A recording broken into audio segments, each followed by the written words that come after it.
اعوذ باللہ من الشیطان الرجیم بسم اللہ الرحمن الرحیم۔ میرے دوستو، ایک مجلس لگی ہوئی تھی، محفل سجی ہوئی تھی۔ ایک آدمی زور و شور کے ساتھ خطاب کے الفاظ بہترین سجا بندی کے ساتھ بول رہا تھا، تو مجلس میں ایک آدمی کھڑا ہو کر سوال کرنے لگا کہ خطیب صاحب، علامہ صاحب، آپ یہ بتائیں کہ علی کے بیٹوں کے نام کیا ہیں؟ علی کے بیٹوں کے نام ابو بکر بھی ہے، عمر بھی ہے، عثمان بھی ہے۔ تو ذرا دل تھام کر اس کا جواب سنیے خطیب صاحب کا، علامہ صاحب کا۔ تو وہ کہنے لگا کہ علی المرتضیٰ رضی اللہ تعالی عنہ نے اپنے بیٹے کا نام ابو بکر رکھ کر یہ امت کو پیغام دیا ہے کہ ہر ابو بکر ایک جیسا نہیں ہوتا۔ عمر کا نام رکھ کر امت کو یہ پیغام دیا ہے کہ ہر عمر ایک جیسا نہیں ہوتا۔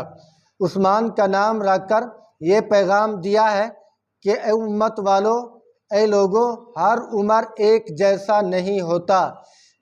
تو اس سائل نے، سوال کرنے والے نے یہ کہا کہ آپ بھی اپنے ایک بیٹے کا نام یزید رکھیں، دوسرے کا نام شمر رکھیں، تیسرے کا نام فرعون رکھیں، چوتھے کا نام نمرود رکھیں، پانچویں کا نام قارون رکھیں، چھٹے کا نام شداد رکھیں، ساتویں کا نام حامان رکھیں، تو پھر پتہ چل جائے گا۔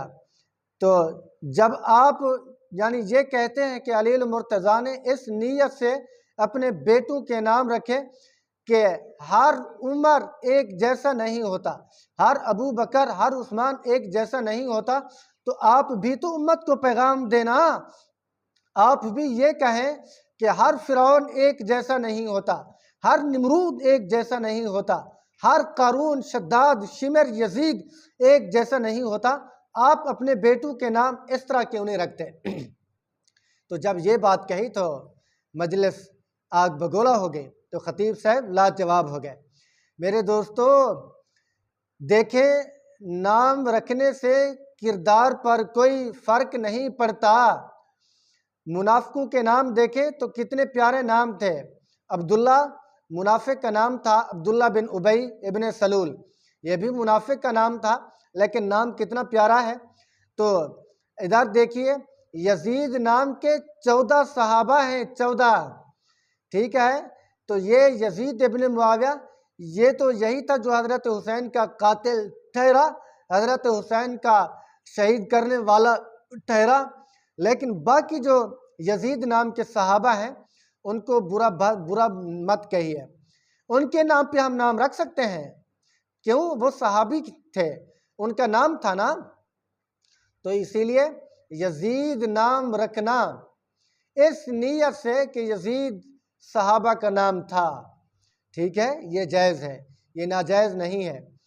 تو اس لیے میں گزارش کرتا ہوں کہ یزید نام رکھنا اس شرعی لحاظ سے، شرعی اعتبار سے یہ جائز ہے۔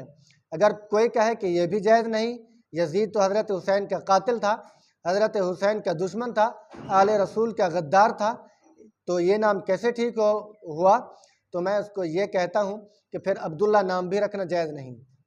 وہ کہے گا کیسے؟ بھئی عبداللہ بھی منافق کا نام تھا، حضور کا دشمن تھا، انہوں نے عبداللہ بن ابی بن سلول نے کیا کہا تھا کہ حضور کے صحابہ کو معاذ اللہ ذلیل لکھا تھا، ذلیل کا جملہ بولا تھا، لَيَخْرُجُنَّ الْأَعَزُّ مِنَ الْأَذَلِّ، کہ جب ہم مدینہ پہنچیں گے تو جو ہم میں سے ذلیل ہیں ان کو عزت والوں سے جدا کر دیں گے۔ معاذ اللہ صحابہ کے لیے ذلت کا لفظ استعمال کیا۔ اب کہو نا عبداللہ نام رکھنا جائز نہیں، امت کو پیغام دینا عبداللہ نام رکھنا ٹھیک نہیں، کیونکہ وہ حضور کا دشمن تھا۔ حضور کو جتنی تکالیف منافقوں نے دی اتنی کافروں نے نہیں دی۔ منافق لبادہ اوڑھ کر، اسلام والا لبادہ پہن کر آتا ہے تو یہ سب سے زیادہ خطرناک ثابت ہوتا ہے۔ تو یہ بھی امت کو پیغام دینا چاہیے نا کہ جہاں یزید نام رکھنا آپ کے بقول ٹھیک نہیں، وہاں عبداللہ نام رکھنا بھی میں کہتا ہوں ٹھیک نہیں۔ تو اسی لیے جو نام صحابہ کرام کے ناموں میں ملتے ہیں صحابہ کرام کے نام تھے وہ نام رکھنا جائز ہے، ان میں کوئی گناہ نہیں، کوئی قباحت نہیں، بلکہ اچھا ہے۔ صحابہ کے نام پر نام ہمیں رکھنے چاہیے، نام کا بھی اثر ہوتا ہے۔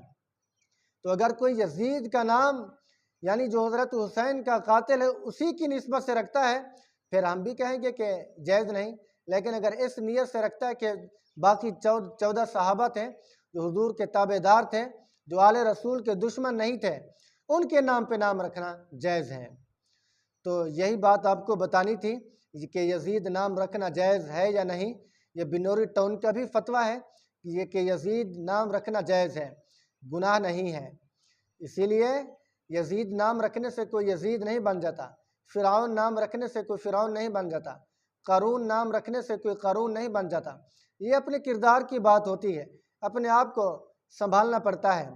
قیامت کے دن یعنی نام کی بنیاد پر جنت و دوزخ کے فیصلے نہیں ہوں گے، بلکہ اعمال کی بنیاد پر فیصلے ہوں گے۔ نام جس کا کوئی ہو لیکن عمل ٹھیک ہوں، عمل اچھے ہوں تو وہ کامیاب ہے، جنت اس کا مقدر بن جاتی ہے۔ تو دعا کرتے ہیں اللہ تبارک و تعالی مجھے اور آپ کو صحیح معنی عمل کرنے کی توفیق نصیب فرمائے۔ آخر کے اندر گزارش کروں گا کہ اگر آپ میرے چینل پر نئے ہو تو میرے چینل کو سبسکرائب ضرور کریں، کمنٹ بھی کریں، لائک بھی کریں اور دوستوں کو اس کا لنک بھی شیئر کر دیں۔ جزاک اللہ۔ السلام علیکم ورحمۃ اللہ وبرکاتہ۔